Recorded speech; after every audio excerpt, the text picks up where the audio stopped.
Pemirsa, penyidik Kejatisu 2 kali mangkir dari panggilan sidang pra-peradilan terkait dugaan kesalahan prosedur penetapan status tersangka John Henry oleh penyidik Pitsus Kejati Sumut dalam perkara pekerjaan rehabilitasi dan renovasi sarana dan prasarana sekolah untuk beberapa kabupaten di Sumut tahun 2020.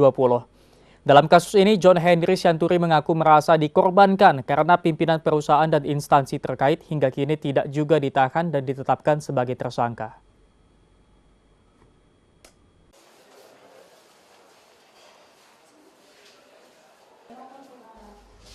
Hakim Tunggal PN Medan Hendra Huta Barat yang memimpin sidang pra-peradilan terapit yang diajukan John Henry Sianturi selaku pemohon terkait sah atau tidaknya penetapan tersangka dirinya di kasus dugaan korupsi. Untuk kedua kalinya, Senin siang kembali menunda persidangan.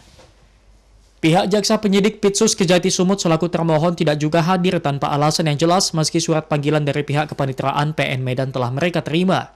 Kuasa hukum pemohon David Simangungsong dan Riko Purba mengaku kecewa dengan Kejati Sumut yang tidak kooperatif dan menganggap sepele sidang perapit yang digelar sehingga muncul dugaan konspirasi.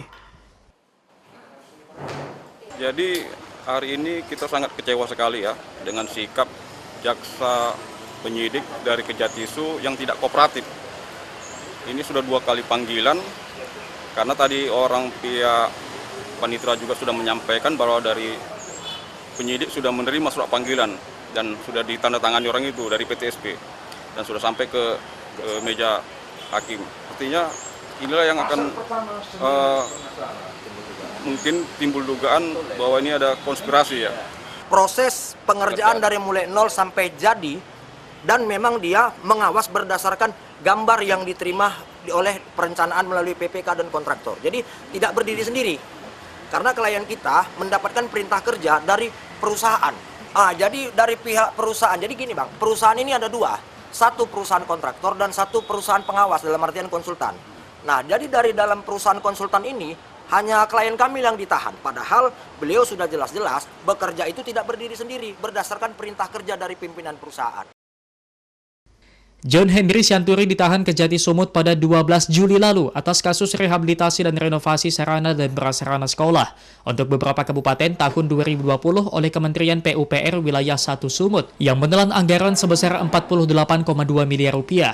Di luar anggaran tersebut, 1 miliar dialokasikan untuk konsultan.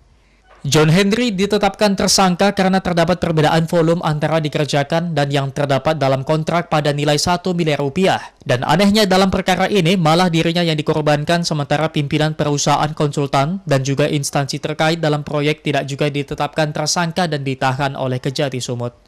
Dari Medan, Said Ilham, iNews melaporkan.